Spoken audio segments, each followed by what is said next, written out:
Hello, আসসালামু আলাইকুম প্রিয়জনেরা, কেমন আছেন আপনারা? চলে এলাম এই বছরের বহুল প্রতীক্ষিত সিনেমা ওয়ার 2 এর এক্সপ্লেনেশন নিয়ে। সিনেমাতে দেখানো হয়েছে দুই বন্ধুকে যারা কেউ কারো থেকে কম নয়। দুজনেরই লক্ষ্য সেরা হওয়া, নিজেদের শ্রেষ্ঠত্ব প্রমাণ করা, আর সেই আকাঙ্ক্ষাই তাদের মধ্যে জন্ম দেয় এক তুমুল যুদ্ধের। এখন প্রশ্ন হলো, কে হবে এই বছরের সেরা?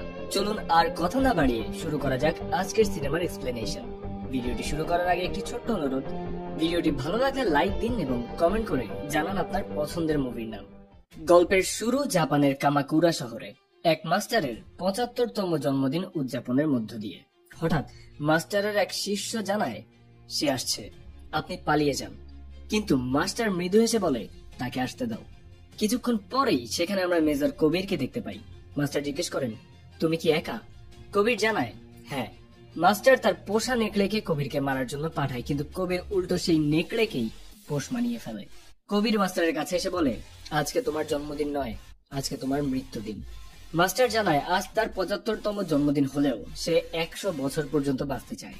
কবির পিস্তল বের করলে মাস্টার বলে, এই জায়গাটা আমাদের জন্য পবিত্র, আমরা এখানে গান ইউজ করি না। এই কথা শুনে কবির তার হাতের পিস্তলগুলো ফেলে দেয় আর খালি হাতেই লড়াইয়ে নামে। মাস্টারের সব সামুরাই যোদ্ধারা কবিরের বিরুদ্ধে নাজিল হয় আর কবির তাদেরকে একাই ঘায়েল করতে থাকে। এইখানে আমরা দেখতে পাই কবিরের অসাধারণ সব ফাইটিং স্কিল। কবির একে একে শেষ করতে থাকে মাস্টারের সবগুলো লোককে। কবিরের মারের এই রকম স্টাইল দেখে মাস্টার ভয় পেয়ে সেখান থেকে পালিয়ে যেতে শুরু করে, কিন্তু কবির তাকে পালাতে দেয় না। মাস্টার যখন হেলিকপ্টার নিয়ে পালাচ্ছিল তখন কবির তার সামনে এসে মাস্টারকে গুলি করে এবং হেলিকপ্টারটি বিধ্বস্ত করে দেয়। এই ফাইট সিকোয়েন্সটা দারুণ ছিল। এর পরের দৃশ্যে আমরা কবিরকে জার্মানির বার্লিনের একটি বারে দেখতে পাই। সেখানে জানা যায় কবির একজন কন্ট্রাক্ট কিলার। সে টাকার বিনিময়ে কাজ করে এবং জাপানের এই মাস্টারকেও সে কন্ট্রাক্ট পেয়েই মেরেছিল। যেই ব্যক্তি কবিরকে এই কাজটি দিয়েছে সে জানায় তাকে আরেকজনের সঙ্গে কাজ করতে হবে। কবির এতে আপত্তি জানালে মহিলাটি বলে, তুমি যার হয়ে কাজ করবে তার হয়েই অলরেডি অনেকগুলো কাজ করেছো, এমনকি জাপানের কন্ট্রাক্টও তারই ছিল। সে চাইছে তুমি শুধু তার হয়েই কাজ করবে। কবির জানতে চায় লোকটা কে। মহিলা জানায় তার নাম কালী। এই নাম শুনে কবির জিজ্ঞেস করে, ইন্ডিয়ান? লোকটি সরাসরি উত্তর না দিয়ে বলে, কালীর সঙ্গে তোমার ইন্টারভিউ এর সময় চলে এসেছে। এই কথা বলার সঙ্গে সঙ্গে কবিরকে একটি জায়গায় বন্দি করে গ্যাস ছেড়ে অজ্ঞান করে ফেলা হয়। এইবার দৃশ্য পরিবর্তন হয় এবং আমরা এয়ারফোর্স ক্লাব দেখতে পাই, যেখানে উইং কমান্ডার কাব্য লুথরাকে বিমান বাহিনীতে তার অসামান্য কাজের জন্য সম্মাননা দেওয়া হচ্ছে। কাব্য হলো চিফ লুথরার মেয়ে। মেয়ের সম্মাননার দিন লুথরা যখন তার সঙ্গে নাচছিল তখন একটি অজানা নাম্বার থেকে টেলিফোন আসে। তিনি বাইরে চলে যান আর তখনই দৃশ্য আবার পরিবর্তিত হয়ে হিমালয়ের এক জায়গায় কবিরকে দেখানো হয়। সেই জায়গাতে আর্টিফিশিয়াল ইন্টেলিজেন্সের মাধ্যমে কবিরের সঙ্গে দেখা করতে আসে কালী। তখন জানা যায় কালী কোনো মানুষের নাম নয়, এটি একটি গ্রুপের নাম। এই গ্রুপে দক্ষিণ এশিয়া মহাদেশের লোক সহ রাশিয়াও জড়িত। কালীর ভারতীয় প্রতিনিধি কবিরকে জানায়, আমরা অনেকদিন ধরেই তোমার উপর নজর রেখেছিলাম। এখন পর্যন্ত যতগুলো অ্যাসাইনমেন্ট শেষ করেছো সবই আমাদের, তাই এবার সময় এসেছে আমাদের দলের একজন হওয়ার। কবির জিজ্ঞেস করে, আপনারা কি কাজ করেন আর আমি কিভাবে আপনাদের সাথে যুক্ত হতে পারি? কালীর প্রতিনিধি জানায়, আমরা বিভিন্ন দেশের অর্থনীতি নিয়ে কাজ করি, তুমি আমাদের দলে যুক্ত হবে পরের অ্যাসাইনমেন্ট সম্পন্ন করার মাধ্যমে। কবির জিজ্ঞেস করে, অ্যাসাইনমেন্টের বিস্তারিতটা কোথায় পাবো? তখন জানানো হয়, তোমার পেছনেই আছে অ্যাসাইনমেন্ট। কবির পেছনে ফিরলে দেখতে পায় এক ব্যক্তিকে বেঁধে রাখা হয়েছে, যার মুখ ঢাকা। কবির কাছে গিয়ে মুখ খুললে দেখতে পায় সেটি আর কেউ নয়, তার বস লুথরা। মুখ খোলার পরপরই লুথরা কবিরকে দেখে থুতু ছিটিয়ে বলে, দেশদ্রোহী। অন্যদিকে কালীর দল থেকে জানানো হয় এবারের অ্যাসাইনমেন্ট হচ্ছে লুথরাকে শেষ করে দেয়া। এইবার দৃশ্য ২ বছর পেছনে চলে যায় আমস্টারডাম, যেখানে লুথরা কবিরকে কিছু খবরের কাগজ দেখিয়ে বলে, এই যে এসব দেশে যে এত অ্যাটাক হয়েছে এসবের পেছনে আছে কালী নামের একটা গোষ্ঠী। এরা বিভিন্ন দেশের অর্থনীতি ধ্বংস করছে এবং নানা অসুবিধা সৃষ্টি করছে। কবির তখন জিজ্ঞেস করে, তাহলে কালীকেই শেষ করে দেই? লুথরা জানায়, কালীকে দেখা যায় না, তাছাড়া তারা একা নয়, দক্ষিণ এশিয়ার অনেকগুলো দেশের সাথে জড়িত, তারা অনেক বেশি শক্তিশালী। এবার তারা ভারতের পিছু লেগেছে। এই কথা শুনে কবির বলে, দেখা যায় না, ঠিক আছে, অন্ধকারের ভেতরে ঢুকেই তাদেরকে মারবো। কবিরের এই কথা থেকে বোঝা যায় যে কেন সে কন্ট্রাক্ট কিলিং এর পথে এসেছিল। মূলত সে চাইছিল কালী গ্যাং এর ভেতরে ঢুকতে। এই বিষয়টি আরো পরিষ্কার হয় যখন বর্তমান সময়ে লুথরাকে মারতে কবির চায় না, কিন্তু লুথরা বলেন, চারদিক থেকে সবাই ঘিরে রেখেছে, তাই আমাকে মেরে তাদের দলে তোমার এন্ট্রি পাকা করো, তুমিই হবে তাদের ধ্বংসের কারণ। এরপরেও কবির তার স্যারকে মারতে চায় না, কিন্তু লুথরা তাকে মারার নির্দেশ দেয়, কারণ সবার আগে তাদের কাছে দেশ। তখন নিরুপায় হয়ে কবির তার বসকে হত্যা করে। চারদিকে চিফ লুথরার মৃত্যুর ঘটনা ছড়িয়ে পড়ে। লুথরার লাশের কাছে যখন তার মেয়ে কাব্য উপস্থিত হয়, তখন সে জানতে চায় কে মেরেছে। একজন তাকে একটি ভিডিও ফুটেজ দেখায়, যা কোনো অজানা ব্যক্তি রকে পাঠিয়েছে। কাব্য ভিডিও ফুটেজে দেখে তার বাবাকে মেরেছে মেজর কবির। রাগে তার রক্ত গরম হয়ে যায়। এর পরের দৃশ্যে কবিরকে কালীর সঙ্গে অন্য একটা জায়গায় মিটিং করতে দেখা যায়। এইবার মুখোশ থেকে বেরিয়ে আসে কালীর ভারতীয় প্রতিনিধি, যার নাম গোল্ডেন গ্ল্যাডিয়েটর। গ্ল্যাডিয়েটর তথা কালীর দল কবিরকে অভিনন্দন জানায়, কারণ তার অ্যাসাইনমেন্ট সম্পূর্ণ হয়েছে। একই সঙ্গে কবিরকে কালীর দলে যুক্ত করা হয় এবং প্রশিক্ষণের জন্য তাকে আমন্ত্রণ জানানো হয়। কবির যখন জিজ্ঞেস করে লুথরাকে মারার ভিডিও রকে কেন দিলেন, কালীর ভারতীয় প্রতিনিধি বলে, প্রথম ধাপ লুথরাকে শেষ করা, আর পরবর্তী ধাপ তোমাকে ফাইনালি আমাদের নিজেদের করে নেয়া। এর পরের দৃশ্যে লুথরার শেষকৃত্য অনুষ্ঠান দেখানো হয়। সেখানে নতুন র চিফ হিসাবে বিক্রান্ত কোল এসেছেন, যিনি কাব্যকে সমবেদনা জানান। বিক্রান্ত নতুন চিফ হওয়ায় শেষকৃত্যের অনুষ্ঠানে কাব্যকে বলেন, আমরা কবিরকে ধরবই। কাব্য দলে যুক্ত হতে চাইলে বিক্রান্ত জানান, আমাদের দলে কোনো লেডি থাকবে না। তখন লুথরার এক বন্ধু জানান, কাব্য কোনো কিছুতে কম নয়। তাছাড়া কবিরকে ধরতে এমন একজনকে দরকার যে কবিরের মতোই, যাকে কেউ সেভাবে চেনে না। বিক্রান্ত জিজ্ঞেস করে কে সে। তখনই দৃশ্যে মেজর বিক্রমকে দেখানো হয়, আর এই চরিত্রে অভিনয় করেছেন জুনিয়র এনটিআর। বিক্রম তখন একটি মিশনে ছিল। সোমালিয়ার জলদস্যুরা কয়েকজন ভারতীয় সেনাকে জিম্মি করে রেখেছে এবং তাদের আস্তানাতে অনেকগুলো মাইন পুঁতে রেখেছে। এই ঝুঁকিপূর্ণ অপারেশন কোনো অস্ত্র ছাড়াই বিক্রম একাই হ্যান্ডেল করতে যায়। সরাসরি ড্রোন ব্যবহার করে সোমালিয়ানদের আস্তানায় গিয়ে সব জলদস্যুদের শেষ করে ফেলে। জিম্মি ভারতীয় সেনাদের সে মুক্ত করে এবং মাইনগুলো ব্লাস্ট করে ফিরে আসে বিক্রম। এই ফাইট সিকোয়েন্সটিও দারুণ ছিল, আর এটাই ছিল ওয়াইআরএফ এর স্পাই ইউনিভার্সে এনটিআর এর এন্ট্রি সিন। র হেডকোয়ার্টারে কবিরকে কিভাবে মারা হবে তা নিয়ে একটি মিটিং বসে। সেই মিটিং এ বিক্রম উপস্থিত থাকে। র চিফ বিক্রমকে জানান, কবির একা লুথরাকে মারেনি, তার সঙ্গে একটি দল ছিল। কাব্য জানায় সেই মেরেছে, এমনকি সেই ভিডিও করে আমাকে পাঠিয়েছে। কিন্তু কবির তো সবসময় লুথরাকে বাবার মতো মানত। অন্যদিকে লুথরাও নিজের ছেলের চেয়ে বেশি ভালোবাসতেন কবিরকে। তাহলে এটা কিভাবে হলো? এইসব আলোচনা চলাকালীন বিক্রম শুধু তার ক্ষমতা দেখায়। সেই বলে, এই মিশন আমাকে দিন, আমি একাই শেষ করতে পারবো। কিন্তু কেউ কোনো সূত্র খুঁজে পায় না, কারণ খুনের স্থানটি ছিল একদম ক্লিন। তখন কাব্যর মনে পড়ে যায় কবিরের নয়না নামের একজন প্রেমিকা ছিল এবং নয়নার একটি সন্তান আছে। এর পরের দৃশ্যে স্পেনের একটি শহরে দেখানো হয়, যেখানে নয়নার মেয়ে রুহিকে আমরা দেখতে পাই। রুহির সঙ্গে আবার ইয়ারফোনে কথা বলতে দেখা যায় কবিরকে। রুহিকে কবির নিজের মেয়ের মতো করেই বড় করেছে, আর র টিম রুহিকে অনুসরণ করলে বুঝতে পারে এইখানে কবিরও আছে। তাই বিক্রম কাব্যকে জিজ্ঞেস করে, কবিরকে কাছে পেলে গুলি করবে তো? কাব্য চুপ করে থাকে। এরই মধ্যে কবিরকে একটি মেসেজের মাধ্যমে জানানো হয় যে র টিম তাকে অনুসরণ করছে। এটি জানার সঙ্গে সঙ্গে কবির রুহিকে সেফ জোনের দিকে যেতে বলে। এদিকে কবিরও কয়েকজনকে আহত করে সেফ জোনের দিকে এগোতে থাকে। একসময় রুহিকে সেফ জোনের দিকে একটি মাইক্রো স্টার দিতে বলে কবির। রুহি জিজ্ঞেস করে, কোনটা তোমার গাড়ি? কবির জানায়, একটাও না, কিন্তু তোমাকে এখন একটি চুরি করতে হবে, যেমনটা আমি তোমাকে শিখিয়েছি। এরই মধ্যে কাব্যের মুখোমুখি হয়ে পড়ে কবির। মুখোমুখি হওয়ার পরই কাব্য জিজ্ঞেস করে, তুমি কি আমার বাবাকে মেরেছ? কবির চুপ করে থাকে। এতে কাব্য বুঝতে পারে কবিরই। এরপরে দুজনের মধ্যে মারাত্মক লড়াই শুরু হয়। দেখা যায় কাব্য বেশ ভালোই লড়াই জানে। এরই মধ্যে রুহি গাড়ি খুলতে পারে। তখন কবির রুহিকে একটি নির্দিষ্ট জায়গায় আসতে বলে। এদিকে কাব্যকে ফাঁকি দিয়ে স্প্রিং রশি দিয়ে নিচে নেমে রুহির গাড়িতে করে পালাতে গিয়ে এইবার বিক্রমের মুখোমুখি হয় কবির। বিক্রম গাড়ি নিয়ে সামনে এগোতে থাকলে কবির গাড়ির পেছনে নিয়ে যেতে থাকে। একসময় দুজনের মধ্যে বেশ একটা রেস হয়। সেই রেস করতে গিয়ে ব্রিজের ওপর দুর্ঘটনা ঘটায় বিক্রম। কিন্তু ততক্ষণে স্পেনের পুলিশ কবিরের গাড়ি ঘিরে ফেলে। এমনকি বন্দুক হাতে নিয়ে বিক্রমও বেরিয়ে আসে। কিন্তু কবির কোনো ভয় পায় না, উল্টো মেয়েকে প্রস্তুত থাকতে বলে। এই সময় বিক্রম কবিরের গাড়ি লক্ষ্য করে গুলি ছুড়লে কবির ব্রিজ থেকে গাড়ি নিয়ে ঝাঁপ দিয়ে একটি ট্রেনের ওপর পড়ে। কিন্তু এমন ভাবে পড়ে যে রুহি প্রায় ট্রেন থেকে ছিটকে পড়ার উপক্রম হয়। কোনোভাবে রুহিকে বাঁচানোর চেষ্টা করে কবির। তা দেখে বিক্রমও রুহিকে বাঁচাতে এগিয়ে আসে। একসময় রুহিকে বাঁচানো হয়। তখন প্রথমবারের মতো মুখোমুখি হয় কবির এবং বিক্রম। কিন্তু তারা একটি টানেলের সামনে চলে আসে।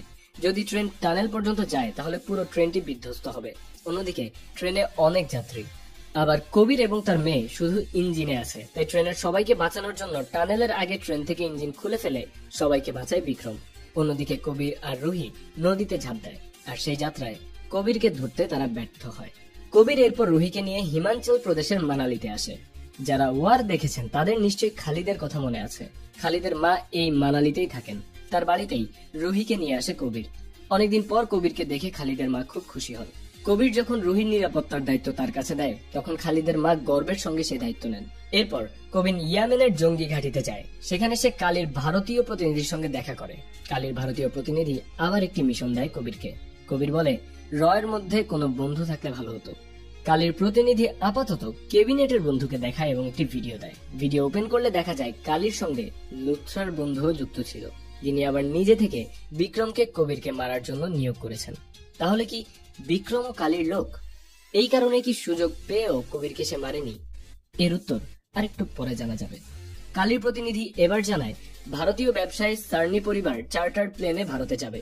এবারের মিশন পুরো সার্নি পরিবারকে শেষ করা। তাদের অনেক বেশি দেশপ্রেম। সেই দিনই বিক্রমের কাছে একটি নকল অ্যাকাউন্ট থেকে মেসেজ আসে, যেখানে তাকে স্পেনে পরের দিন বিকাল 5টায় দেখা করার কথা বলা হয়। বিক্রম নির্দিষ্ট সময়ে সেই জায়গাতে আসে, আর তখন দেখা যায় এই নকল অ্যাকাউন্ট থেকে মেসেজটি আসলে কবিরই পাঠিয়েছিল। তারা যে দুই বন্ধু তাও নয়, তাই তো দুজনেরই টেবিলের নিচে দুজনের দিকে পিস্তল তাক করা থাকে। বিক্রম জিজ্ঞেস করে, কেন এখানে ডেকেছো বলো? কবির কালীর মুখোশ উন্মোচন করার জন্য লুথরার সঙ্গে যে 2 বছর কাজ করেছে তা জানায়। এতে বিক্রমের কাছে স্পষ্ট হয় যে কবিরের মতো দেশপ্রেমিক কখনো দেশদ্রোহী হতে পারে না। কবির এরপর জানায়, কালী চাচ্ছে সার্নি পরিবারকে মারতে। তোমাকে এবং আমাকে কালীর সৈন্যদেরকে থামাতে হবে। আমি ভেতর থেকে কাজ করব আর তুমি বাইরে থেকে। এতে কিন্তু জীবনও চলে যেতে পারে। বিক্রম জানায়, দেশের জন্য মরতে আমি সব সময় প্রস্তুত। পরের দিন সার্নি পরিবার চার্টার্ড প্লেনে করে যেতে থাকলে সেইখানে একটা জেট প্লেন নিয়ে আসে কবির। চার্টার্ড প্লেনের পাইলটকে প্লেন একটুখানি নিচে নামাতে বলে। সেই সময় প্লেনের ভেতরে থাকা ক্রু সদস্যরা সার্নি পরিবারকে এক ধরনের পানীয় খাইয়ে অজ্ঞান করে ফেলে। এরপর কবিরের প্লেন থেকে একে একে কালীর সৈন্যরা নামতে থাকে।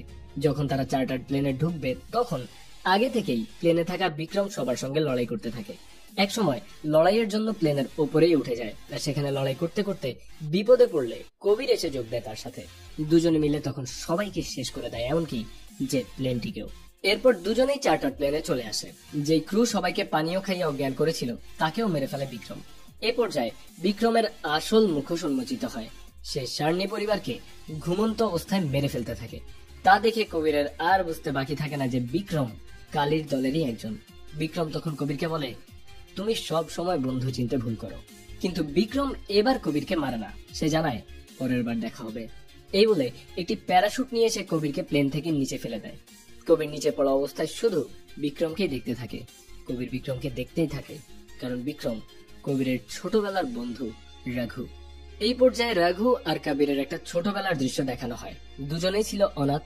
একদিন কয়েকজন কবিরকে মারতে থাকলে রঘু এসে তাকে বাঁচায়। এরপর দুজন একসাথে ক্রাইম পার্টনার হয়ে ওঠে। বিভিন্ন কর্মকাণ্ড করতে গিয়ে দুজন পুলিশের হাতে ধরা পড়ে। ধরা পড়লে দুজনকে কিশোর সংশোধনাগারে নিয়ে যাওয়া হয়, কারণ তখন তাদের বয়স কম ছিল। তো সেখানেই একদিন কর্নেল লুথরা আসেন। তিনি এসে বলেন, তোমাদের মাঝে সুযোগ আছে, তোমরা এখানে না থেকে দেশের সেবা করতে পারো। এইটা শুনে রঘু খুশি হয়, কারণ সে সবসময় 1 নম্বর হতে চেয়েছিল। এখন সে চায় দেশের সেরা সৈনিক হতে। এই জন্য সব ট্রেনিং এ কঠোর পরিশ্রম করে রঘু 1 নাম্বার হয়। কিন্তু ফলাফলের দিন কবিরকে সেরা সৈনিক হিসেবে বেছে নেওয়া হলেও রঘুকে নেওয়া হয় না। রঘু কারণ জানতে চাইলে লুথরা জানান, তুমি সব জায়গায় নিজের কৃতিত্বের জন্য প্রথম হয়েছো, কিন্তু তোমার মধ্যে দেশপ্রেম নেই, যেটা আছে কবিরের মধ্যে। তাই তোমার আরো সময় দরকার। কিন্তু রঘু এটা মানতে চায় না। সে জানায় সে 1 নম্বর হয়েই দেখাবে। পরের দিন রঘু কবিরকে বলে, চল আমরা এখান থেকে পালিয়ে গিয়ে 1 নাম্বার হব। কবির তখন বলে, আমি তোর পার্টনার, গোলাম নই যে তোর কথা শুনতে হবে। এই কথাতে আরো বেশি কষ্ট পায় রঘু। তাই সে বলে, আমি তোকে মৃত্যুর হাত থেকে বাঁচিয়েছি, আর তুই কিনা আমার সঙ্গেই বেইমানি করলি। আমি তোকে সবার থেকে সেরা হয়েই দেখাবো। এই বলে কারাগার থেকে পালিয়ে যায় সে। পালানোর সময় অনেক আঘাত পায়, কিন্তু তাতেও রঘু দমে যায় না। ছোটবেলার এসব স্মৃতি কবিরের মনে পড়ার সঙ্গে সঙ্গে ফ্ল্যাশব্যাক শেষ হয়। সার্নি পরিবারের প্রধান, যিনি আবার মন্ত্রী তথা লুথরার বন্ধু, শুধু তিনি এখন বেঁচে আছেন। তিনি টিভি নিউজে বলেন তিনি কাউকে ছাড়বেন না।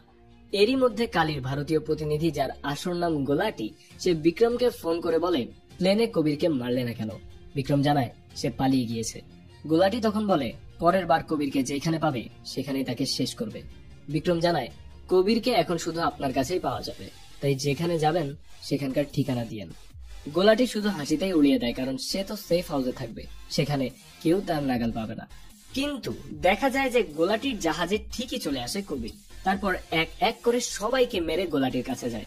গোলাটি তখন কালীর অন্যান্য সদস্যদের সঙ্গে মিটিং করছিল। মিটিং এ তারা বলে তাদের পরের লক্ষ্য হলো ভারতের প্রধানমন্ত্রী, তাকে শেষ করে দিতে হবে। কিন্তু পরক্ষণে কবিরের উপস্থিতি বুঝতে পেরে তারা মিটিং বন্ধ করে দেয়।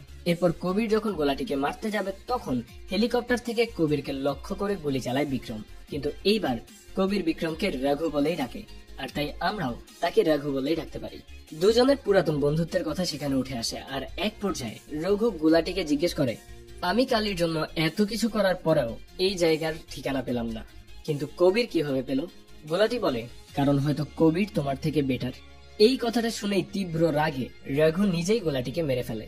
মারার কারণ অবশ্য কবির বুঝতে পারে। এই যে গোলাটিকে রঘু মেরেছে, সে এখন এর দোষ কবিরের ওপর চাপিয়ে দেবে আর সে গোলাটির জায়গা দখল করবে। কিন্তু কবির এবার একটা ফাঁদ পাতে। সে বলে, প্রধানমন্ত্রীকে নিশ্চয়ই এখন তুমি মারতে যাবে, কিন্তু তুমি তো দলের হয়ে কাজ করবে না, সবসময় এক নাম্বার হতে চাও। এখন তো ঠিকই দলের হয়ে কাজ করছো। রঘু জানায়, মাত্রই তো ঢুকলাম, ধীরে ধীরে কালীর প্রধান আমি হব। এই পর্যায়ে একটি আবেগঘন পর্ব চলে।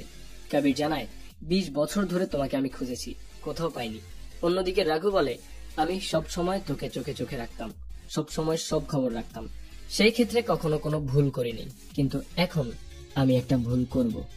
এই বলে সে কবিরের দিকে পিস্তলটা তাক করে। কবির তখন পুরো জাহাজ ব্লাস্ট করে সেখান থেকে স্পিড বোট নিয়ে পালাতে শুরু করে। আর রঘু কালীর সৈন্যদেরকে জানায় যে কবির গোলাটিকে মেরে পালিয়ে যাচ্ছে। এইটা শোনার সঙ্গে সঙ্গে হেলিকপ্টার থেকে কবিরের দিকে গুলি ছোড়া হতে থাকে। কিন্তু কবির এক সময় বুদ্ধির জোরে হেলিকপ্টারটিকে ক্ষতিগ্রস্ত করে ফেলে। কিন্তু রঘু কবিরের পিছু ছাড়ে না। তবে কবির তার কৌশল ঠিকই দেখায় আর প্যারাসুট নিয়ে ওপরে চলে যায়, তাই তাকে আর ধরতে পারে না রঘু। এর পরের দৃশ্যে র অফিস দেখানো হয়, যেখানে সবাই গোলাটির খুনের ঘটনা নিয়ে বিশ্লেষণ করে। সেই সময় রয়ের চিফ বিক্রান্ত রঘুকে একটা দায়িত্ব দেন। দায়িত্বটি হলো প্রধানমন্ত্রী একটি সম্মেলনে দাভোস যাবেন, তার নিরাপত্তার দায়িত্ব থাকবে রঘুর উপর। এ যেন শেয়ালের কাছে মুরগি দেওয়ার মতো। অন্যদিকে গোলাটির খুনের জায়গায় একটি আংটি খুঁজে পায় কাব্য, যা কিনা কাব্যই কবিরকে দিয়েছিল। তাই সে চিফকে বলে, কবির কোথায় আছে তা আমি জানি। এই পর্যায়ে ফ্ল্যাশব্যাকে দৃশ্য দেখানো হয়। কবির এবং কাব্যের মধ্যে এক সময় প্রেম ছিল। কাব্য সেই আংটি নিয়ে বিয়ের প্রস্তাব করেছিল কবিরকে, কিন্তু কবির তা গ্রহণ করেনি, কারণ ততদিনে সে রতে যোগ দিয়েছে। সে চায় না তার অনিশ্চিত জীবনে কেউ জড়াক। সে সবসময় দেশের জন্য জীবন দিতে চেয়েছিল, একদম কাব্যের বাবারই মতো। কাব্য কষ্ট পায়, কাঁদতে কাঁদতে কবিরের কাছ থেকে চলে আসে। ফ্ল্যাশব্যাকে দেখানো শেষ হলে বর্তমান সময়ে কাব্যর কাছে আসে কবির। কবির এবার তার বাবার মৃত্যু, কালী এবং বিক্রমের ব্যাপারটা কাব্যকে খুলে বলে। কাব্য সব জেনে কবিরকে বলে, আমার বাবার দেশপ্রেম যে বৃথা যায়নি তা জানতে পেরে ভালো লাগলো। এরপরের দৃশ্যে রঘুকে দেখানো হয়। সে এবার সরাসরি কালীর সদস্যদের সঙ্গে দেখা করতে আসে, এমনকি গোলাটির জায়গাতে সে বসে। কালীর সবাই তখন ভারতের প্রধানমন্ত্রীকে শেষ করার কন্ট্রাক্ট বিক্রমকে দেয়। বিক্রম জানায় সে এটা ভালোভাবেই করতে পারবে, কিন্তু কালীর দলের সদস্যরা আবারও কবিরকে নিয়েও ভয় করে। বিক্রম বলে, কোনো চিন্তা করো না, কবিরকে এইবার আমি দেখে নেব। তখন দৃশ্য আবার কাব্যের কাছে নিয়ে যাওয়া হয়। কাব্য তার বাবার বন্ধু শরণকে ফোন করে বলে, আঙ্কেল, কবির আমার সঙ্গে আছে, সে আপনার সঙ্গে একটি গুরুত্বপূর্ণ কথা বলতে চায়। শরণ তখন তাদেরকে একটা জায়গায় আসতে বলে, আর সেখানে আসলেই তারা ফাঁদে পড়ে। কবির বুঝতে পারে সবকিছুর পেছনে আসলে এই শরণই আছে, এমনকি সে নিজেই তার পরিবারকে মারার আদেশ দিয়েছিল। এমনকি প্রধানমন্ত্রীকে মারার পর সে নিজেই প্রধানমন্ত্রী হতে চায়। কিন্তু তারা এই ফাঁদ থেকে কিভাবে বের হবে? সেই সময় কবিরের ফোনে একটি মেসেজ আসে, যা বিপদের সময় লুথরা দিয়েছিলেন, কিন্তু লুথরা তো মৃত। তখন দেখা যায় রয়ের চিফ বিক্রান্ত কোলকে মেশিন গান নিয়ে আসতে। সে মেশিন গান দিয়ে সবাইকে মেরে ফেলে। আর এইটা দেখে অবাক হয় কবির। সে জিজ্ঞেস করে, আপনি কালীর ব্যাপারে জানতেন? বিক্রান্ত জানান, তোমার আগে আমি ওই পর্যায়ে ছিলাম, লুথরা আমাকে দায়িত্ব দিয়েছিল, যা এখন তুমি পালন করছো। কাব্য তখন বলে, কালীর পরিকল্পনা এবার প্রধানমন্ত্রীকে শেষ করা, আর এই প্রধানমন্ত্রীর দাভোস সফরের নিরাপত্তার দায়িত্বে আছে বিক্রম, যে নিজেই কালীর একজন সদস্য। কবির তখন জানায়, এইবার আমি বিক্রান্তকে শেষ করব। সে সবসময় 1 নম্বর হতে চেয়েছে না, তাকে এবার 1 নাম্বারই দেখাবো। কবির সেখানে তাদের চিফকে আরো বলে, এই সব কিছুর পেছনে আসল হাত রয়েছে শরণের। এর মধ্যে আহত একজনকে ফোন করে বিক্রম। সে জিজ্ঞেস করে, সবাই কি শেষ? জানানো হয় সব শেষ। কবিরকে কষ্ট ছাড়া মারা হয়েছে তো? জানানো হয় হ্যাঁ। কবির এটা শুনে কষ্ট পায়। অন্যদিকে বিক্রম বন্ধুকে হারানোর কষ্ট অনুভব করে। পরের দিন প্রধানমন্ত্রী দাভোস সফরের ইনচার্জ হয়ে বিক্রান্ত কোল আসেন এবং বিক্রমকে দায়িত্ব দেওয়া হয় মন্ত্রী শরণের নিরাপত্তার জন্য, যেটা কিনা পুরোটাই একটা পরিকল্পনা ছিল। বিক্রম এবং শরণ একই কেবল কারে করে প্রকৃতির সৌন্দর্য উপভোগ করতে বের হয়। সেখানে শরণ আবারও কবিরকে নিয়ে চিন্তায় থাকে। বিক্রম জানায় কবির তো মারা গিয়েছে। এইটা শুনে শরণ অনেক খুশি। ঠিক তখনই কবির স্নাইপার দিয়ে হেডশট করে শরণকে মেরে ফেলে। আর কাব্যের ফোন থেকে কবির শরণকে ফোন করলে সেটা ধরে বিক্রম। কবির বলে, কেমন ব্যথা লাগছে? সঙ্গে সঙ্গে বিক্রমকেও গুলি করে কবির, তবে সেটা একেবারে মেরে ফেলার জন্য নয়, ভয় দেখানোর জন্য। হামলার কারণে প্রধানমন্ত্রীর প্রোগ্রাম নষ্ট হয়ে যায় এবং সেই সঙ্গে মন্ত্রীর মৃত্যুর খবর এবং বিক্রমের আইসিইউতে ভর্তি হওয়ার কথা বিক্রান্ত প্রেস ব্রিফিং এ জানান। ওইদিকে হাসপাতালে জ্ঞান ফিরলে কালীর কয়েকজন রিপ্রেজেন্টেটিভ সেখানে আসে। কালীর দল বিক্রমের ওপর অনেক অসন্তুষ্ট হয়। বিক্রম শেষ সুযোগ চায় প্রধানমন্ত্রী এবং কবিরকে মারার জন্য, আর বিক্রমকে তারা 24 ঘন্টা সময় দেয়।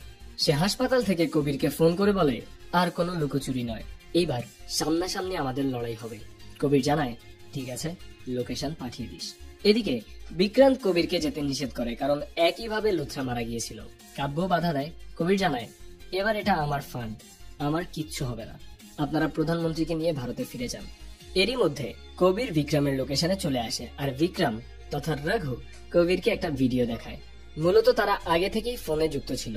এদিকে রঘু কবিরকে মনস্টার বলে সম্বোধন করে। সে বলে, তুই যার কাছে যাস তাকেই ঘিরে ফেলিস। প্রথমে তোর ভালোবাসার মানুষ নয়না, তারপর খালিদ, এমনকি বাবার সমতুল্য লুথরাকেও তুই নিজের হাতে মেরেছিস। এইসব শুনে রাগে রঘুকে মারতে থাকে কবির, কিন্তু রঘু শুধুই হাসে। একসময় দুজনের মধ্যে তুমুল লড়াই হয়, কেউ কাউকে ছাড় দিতে চায় না। আর এরই মধ্যে প্লেনে উঠে বিক্রান্ত জানান, আমরা নিরাপদ। কিন্তু কবির রঘুর মুখের দিকে তাকিয়ে বলে, এখনো নিরাপদ না। এইটা শুনে বিমানের পাইলট সহ ক্রু সদস্যদের নামিয়ে দেওয়া হয়। কাব্য তখন প্রধানমন্ত্রীকে নিয়ে প্লেনটি ওড়ায়। এদিকে দুই বন্ধুর লড়াইয়ে কবিরের শরীরে রড ঢুকে যায়। সেই রডেই আবার রঘুকেও ঢুকিয়ে নেয় কবির। দুজনের মধ্যে আরো লড়াই চলতে থাকলে রঘুর পেটে বরফের টুকরো ঢুকে সে মারাত্মক আহত হয়। তখন কবির মারা বাদ দিয়ে রঘুর কাছে ছুটে আসে। রঘু তখন বলে, আসলে তুই এক নাম্বার। অন্যদিকে কবির বলে, তুই ছাড়া আমি কিছুই নই, তুই আমাকে বানিয়েছিলি। শেষ মুহূর্তে এসে দুই বন্ধু আবেগপ্রবণ হয়ে পড়ে। এক পর্যায়ে কবির বলে, তুই এখনো এক নাম্বার হতে পারবি, তুই আর আমি একসাথে কালীকে শেষ করব। তখন রঘু বলে, আগে তুই প্রধানমন্ত্রীকে বাঁচা। এইটা শোনার সঙ্গে সঙ্গে আতঙ্কিত হয়ে পড়ে বিক্রম। সে মন্ত্রী শরণের লাশ পরীক্ষা করে, আর লাশ পরীক্ষা করতে গিয়ে দেখে তার বুকটা কাটা। শরণের শরীরের ভেতরে বোমা ঢুকিয়ে দেওয়া হয়েছিল। এইটা দেখে তারা বডিটা প্লেন থেকে ফেলে দেয় এবং সঙ্গে সঙ্গে ব্লাস্ট হয়। এদিকে কবির অসুস্থ রঘুকে কাঁধে করে নিয়ে যেতে থাকে। ভারতে ফিরে বিক্রান্ত প্রেসে জানান, প্রধানমন্ত্রী বিপদে পড়েছিলেন আর কবির এসে তাকে রক্ষা করেছে। এই মিশনে বিক্রম শহীদ হয়েছে। কিন্তু কবিরের সঙ্গে বিক্রম তথা রঘুকে দেখা যায়।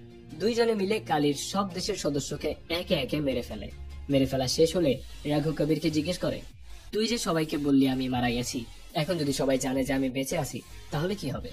কবির জানায়, সবাই জানে বিক্রম মারা গেছে, তুই হচ্ছিস রঘু, যে কিনা নাম্বার 1। কিন্তু রঘু তখন আর নাম্বার 1 হতে চায় না। সে বলে, নাম্বার 1 হচ্ছে দেশ, দেশ সবার আগে। কবির জিজ্ঞেস করে, তাহলে আমরা পরের মিশন একসঙ্গে করছি? রঘু জানায়, তুই তো ভালোই শত্রুকে বন্ধু বানাতে পারিস রে। এইভাবেই হ্যাপি এন্ডিং এর মাধ্যমে ওয়ার 2 এর কাহিনী শেষ হয়।